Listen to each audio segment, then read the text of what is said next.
The air in the mid-19th century was thick with a specific kind of American dream, not the gentle, agrarian ideal of the eastern states, but a frantic, potent vision fueled by manifest destiny.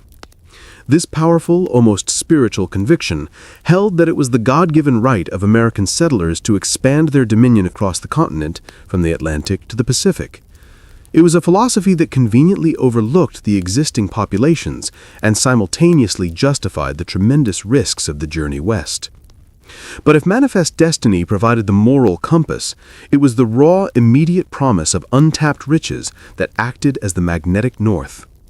News traveled slowly, but when it did arrive, it hit with the force of a thunderclap. Gold in California, silver in Nevada, copper and lead threading the mountains of Montana and Colorado. The East, still recovering from various financial panics and offering little opportunity to the young and ambitious, emptied its veins.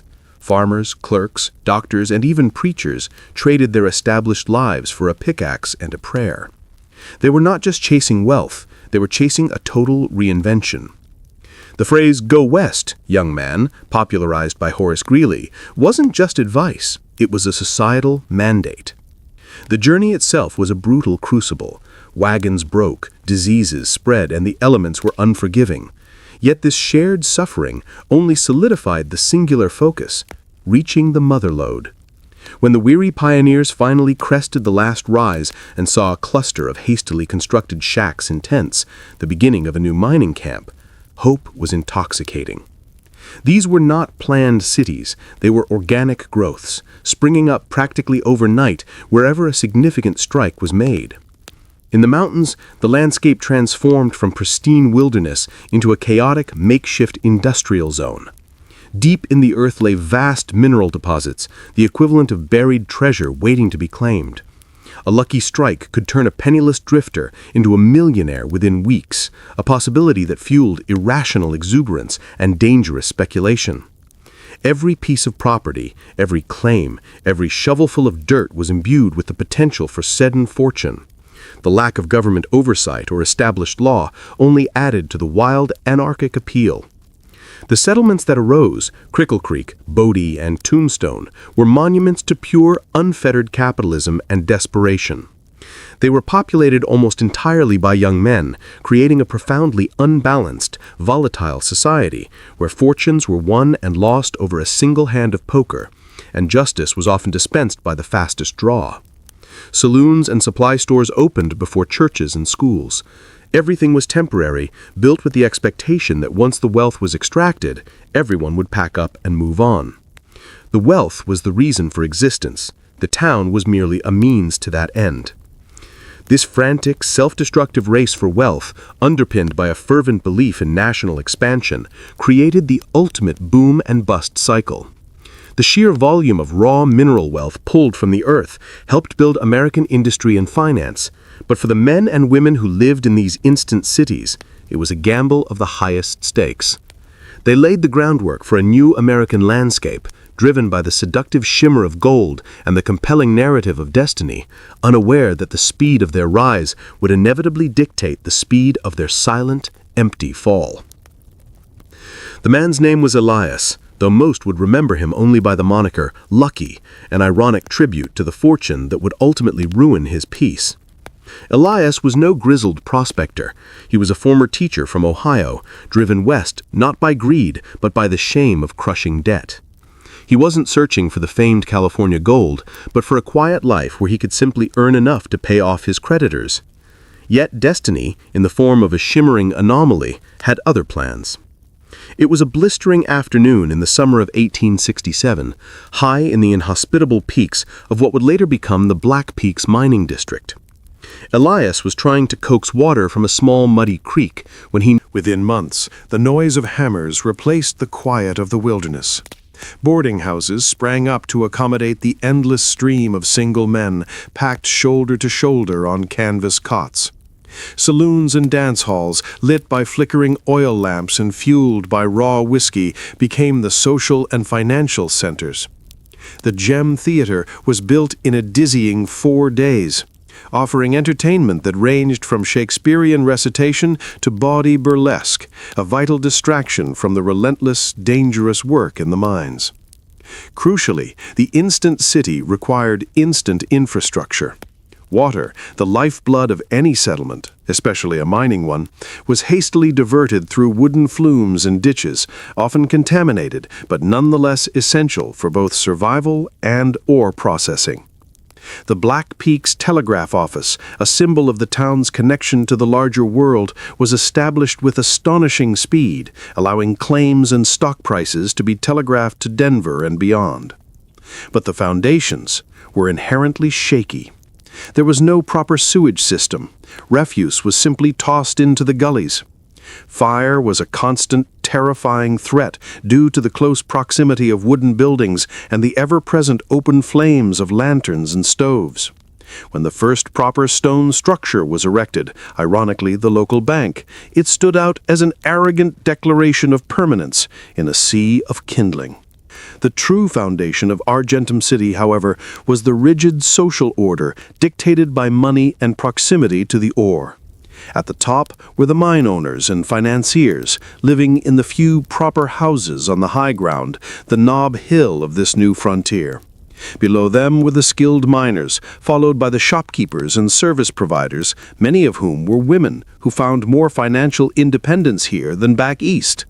At the bottom were the laborers and the downtrodden, living in the cramped, squalid outskirts, hoping for a change in luck.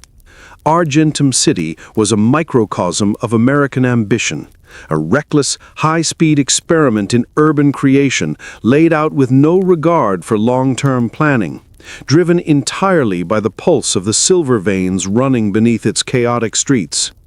It was the purest expression of the new frontier, a temporary palace built on the hope of infinite wealth. In Argentum City, every dawn was a noisy, frozen promise, and every sundown was a reckless gamble. Life on the edge wasn't just a metaphor, it was the reality of a place where civility was optional and survival was paramount.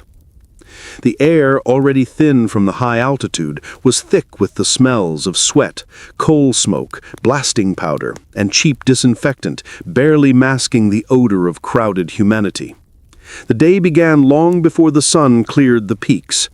Whistles, harsh and insistent, shrieked at 5 a.m., summoning the shifts.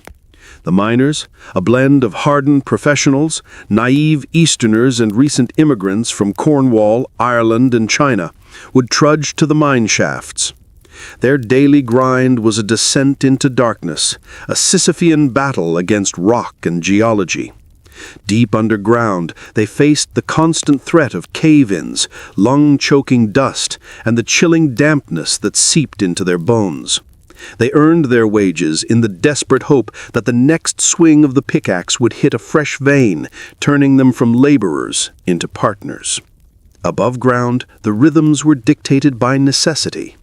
Teamsters wrestled huge freight wagons laden with supplies and heavy machinery over treacherous mountain roads, risking life and limb for the exorbitant fee they charged. The few women of the town, running boarding houses, laundries, and kitchens, worked from dawn till midnight. Mrs. O'Malley, who ran the Home Comfort boarding house, cooked 300 meals a day on a wood stove, her kitchen a sweltering refuge from the cold. The local bank, though housed in the town's only stone building, was an illusion of stability. Its assets were mostly paper claims and future mineral output. It was vulnerable to every rumor and fluctuation in the silver market. The collapse of a distant New York brokerage house that had invested heavily in Argentum City stock could send immediate panic through its doors, causing a run on deposits even if the local mines were still producing. Furthermore, the economy was extractive, not sustainable. Nothing was produced in Argentum City except ore. Food, tools, clothing, and machinery all had to be bought and shipped in at exorbitant costs. This constant outward drain of wealth, in exchange for basic needs, meant that the silver, when found, did not recirculate locally to build lasting infrastructure. It flowed out to the suppliers and financiers who controlled the external markets. The citizens understood on some subconscious level that they were living on borrowed time. The boom was fierce because it had to be. It was a race to get rich and get out before the twin pillars, the ore and the oil supply, inevitably failed. It was a spectacular high-stakes system designed not for community longevity, but for the swift, dazzling extraction of wealth, making the entire city a magnificent yet fatally flawed, temporary financial machine. The whispers started subtly, little more than anxious murmurs heard near the mouth of the Lucky Lode mine. They spoke of the inevitable crisis that every boomtown feared. The silver vein runs dry. For years, the ore had been a predictable river of wealth, but by the late 1870s, the river began to slow, turning into a sluggish, disheartening trickle. It wasn't a sudden, catastrophic halt. It was a slow, agonizing decline. The rich seams of silver sulfide, once thick and near the surface, were now thin and fractured, forcing the miners deeper and deeper into the earth. The cost of extraction, the timber for shoring, the dynamite for blasting, the steam power for hoisting, began to climb exponentially, while the value of the ore they brought up steadily dropped. The first sign was the change in the sound of Argentum City. The tireless, reassuring roar of the stamp mills, which once pounded ore day and night, grew intermittent. One mill would stop for a week, citing retooling. Then another would announce maintenance. Soon the continuous rhythmic pounding was replaced by long, unnerving silences, amplifying the sound of the wind whipping through the high-altitude streets. Mine owners, desperate to maintain investor confidence in their own lavish lifestyles, began to engage in deceit. They salted claims, sprinkling high-grade ore into poor samples to fool potential buyers. They inflated production reports and aggressively pursued deep shaft explorations, pouring good money after bad in the desperate hope of hitting a second, deeper bonanza. But geology, unlike investors, could not be fooled. The first major blow came when the Northern Star Mine, a pillar of the community, announced its permanent closure. The superintendent, a man who had built a small mansion on the hill, simply packed his family and left in the dead of night. His departure was a chilling omen. The hundreds of workers he employed were instantly jobless, their sudden poverty sending a shockwave through the town's fragile economy. The businesses that had thrived on the miners' wages began to fail. Mrs. O'Malley's boarding house, once packed, was suddenly half empty. The general store, unable to recoup debts from the laid-off workers, had to refuse further credit. The flow of external capital, once a torrent, dried up completely as investors, alerted by the poor ASSI reports and the falling stock prices, abandoned their shares in Argentum City. The town's self-appointed sheriff was one of the last to go, burying his badge beneath the bar of the now empty Silver Dollar Saloon. His final duty was to witness the systematic dismantling of the railroad line itself. Teams of men, hired by the company, tore up the steel rails, pulled up the wooden ties, and loaded the salvage onto flat cars. The sound of tearing iron and splintering wood was the mournful dirge for Argentum City. When the railroad left, the people followed, literally watching their connection to the world disappear piece by piece. By the time the first heavy snows fell, Argentum City was eerily silent. The buildings stood, frozen in mid-use, their glass eyes staring out at the silent peaks. It was no longer a city, nor a town. It was a collection of empty shells, a perfectly preserved memorial to a dream that had run out of silver and steel. The silence was not peaceful. It was a profound, suffocating presence that settled over Argentum City like a shroud. After the frantic scramble of the sudden departure, the town became a still-life tableau, a frozen moment in time illustrating the raw shock of abandonment. Walking the silent streets in the months following the exodus was like stepping into a house where the occupants had just ducked out for a moment, unaware they would never return. What was left behind was a poignant museum of human endeavor and shattered hope. In the general store, sacks of flour lay spilled across the counter, interrupted mid-transaction. Shelves were stocked with cans of preserved peaches and bundles of picks, goods that were too heavy or too inexpensive to warrant removal. A ledger, open on the desk, listed debts that would now never be collected, a final testament to the town's insolvent state. The saloons offered the most dramatic evidence of the hasty retreat. Chairs were overturned, knocked aside in the rush.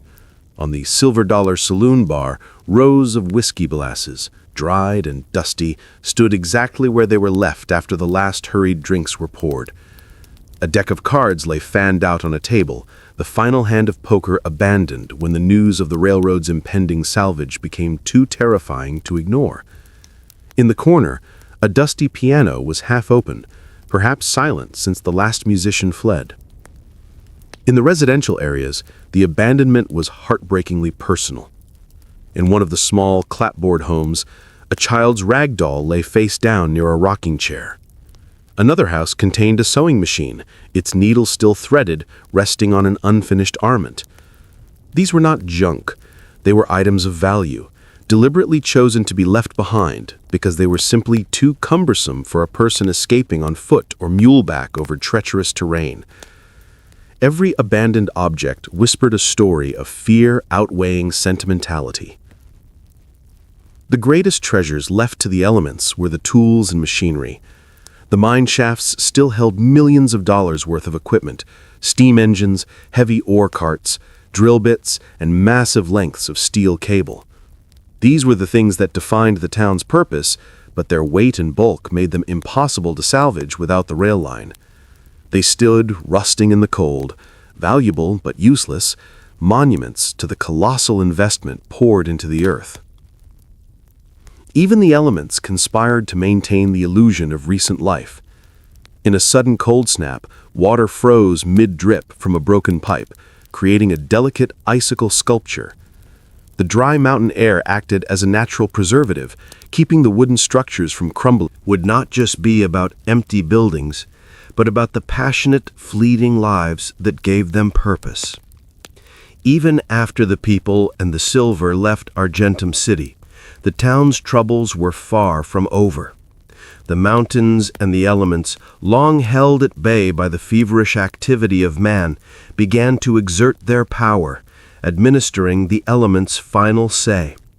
For many ghost towns, the end wasn't the slow economic decline, but a sudden, violent confrontation with an unforeseen disaster that erased the last vestiges of hope. For Argentum City, the first great enemy was fire. Built hastily from dry, rough-sawn pine and heated by countless wood stoves and kerosene lamps, the town was always a tinderbox. The catastrophe struck not during the boom, but years after the main exodus, when only a handful of determined caretakers and scavengers remained. It began in the deserted Gem Theater, likely sparked by a falling lantern or a careless wanderer. Fanned by a relentless mountain wind, the flames devoured the wooden buildings on the main street with terrifying speed. The few remaining residents watched helplessly. There was no fire brigade, no water pressure, and certainly no organized effort to stop the blaze. Within hours, the entire business district, the saloons, the general store, the boarding houses, and the post office was reduced to smoldering ash and twisted iron. The fire destroyed the tangible history, turning written records and personal items into dust. It was a brutal punctuation mark on the town's decline, ensuring that the structures would never again stand as they were. Just as the community began to recover from the fire, the second disaster struck, the flood. The mining operations had drastically altered the local topography. Hillsides were stripped bare of vegetation, and natural water channels were diverted by flumes and tailing piles.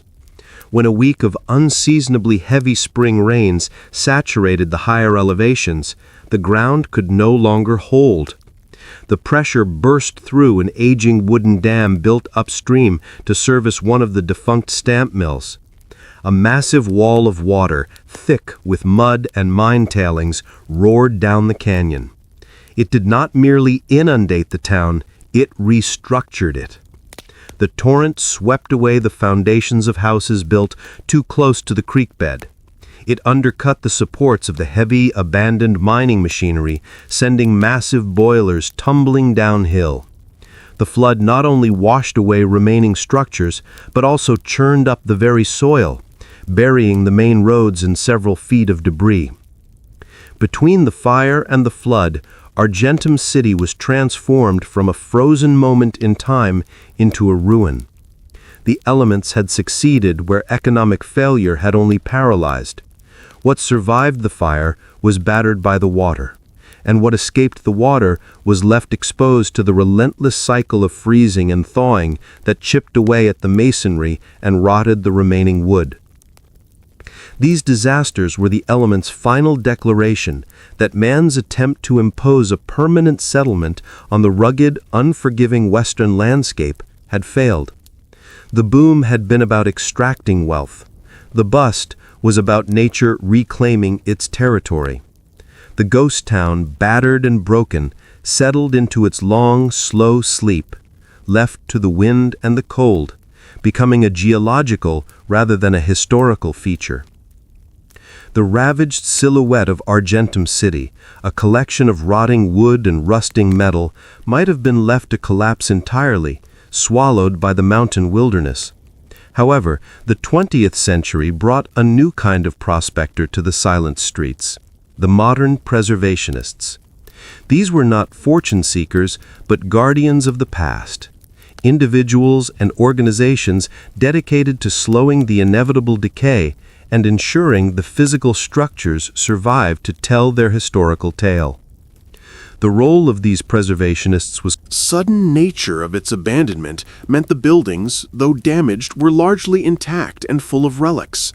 The initial visitors were brave, often rugged adventurers who tolerated the rough roads and lack of amenities for the privilege of exploration.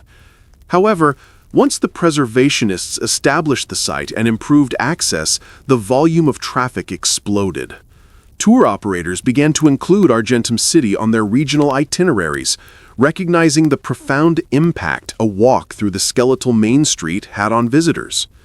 What drew them was the palpable sense of authenticity. Unlike reconstructed historical villages, Argentum City offered a raw experience. Visitors could peer through the dusty, broken windows of the assay office and see the equipment left behind, or walk the muddy track where thousands had once rushed to the saloons.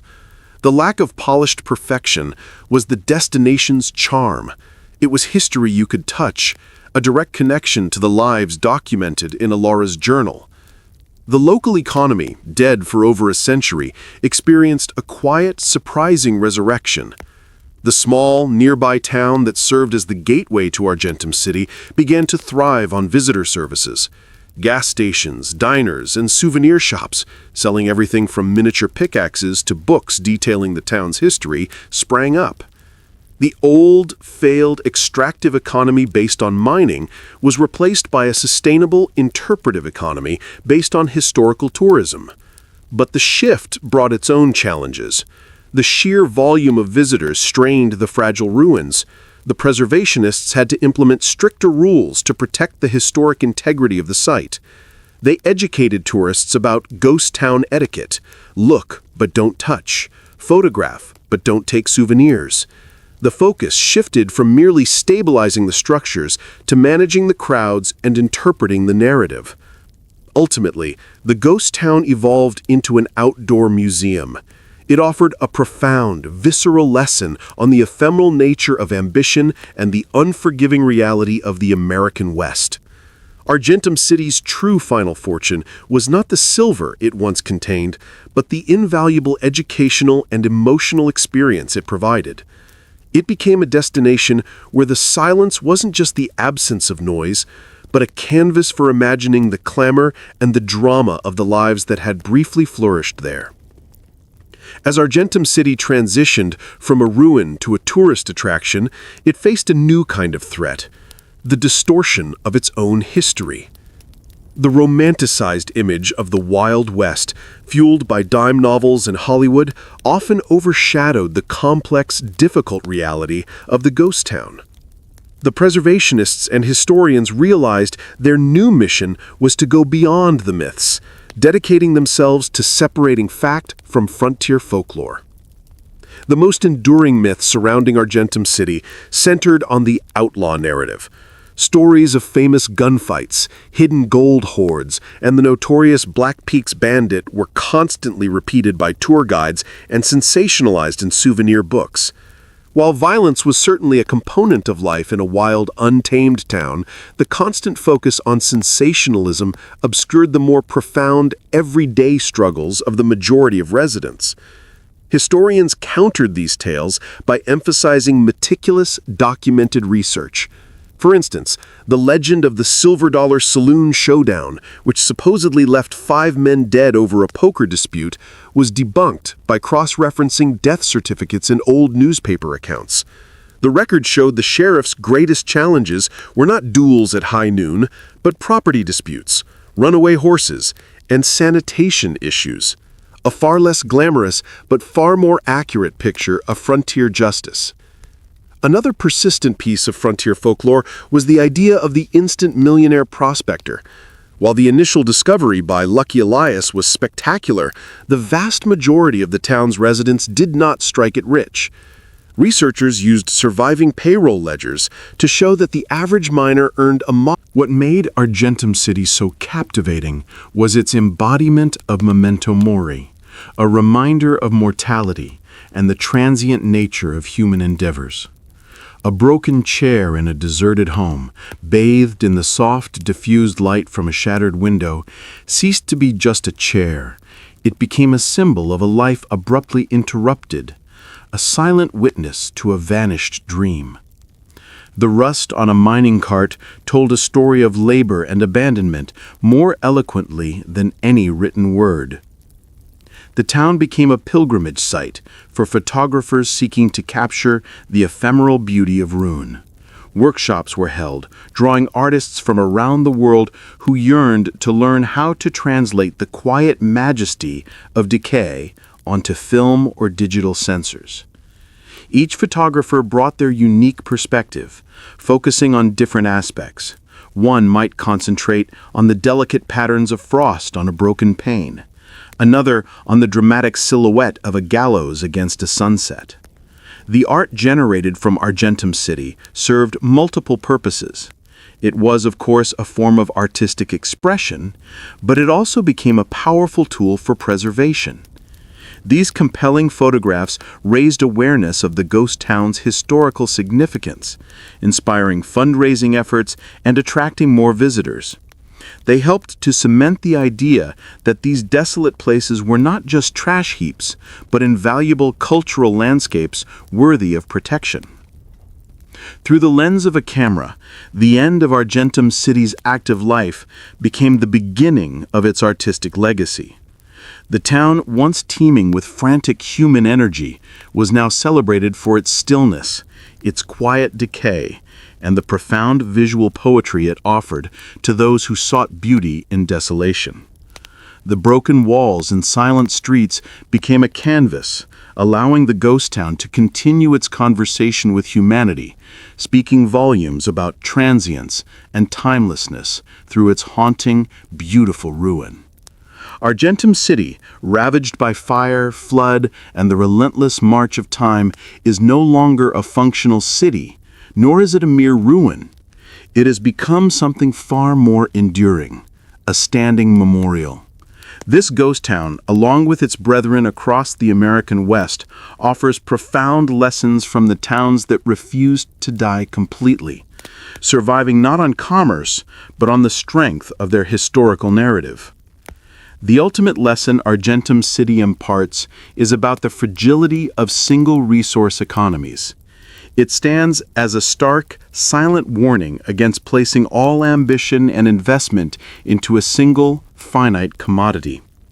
The town's quick rise and even quicker collapse demonstrate that true permanence requires diversification and a commitment to civic infrastructure over quick wealth. The founders came for silver. They failed because they refused to invest in water treatment, durable materials, or long-term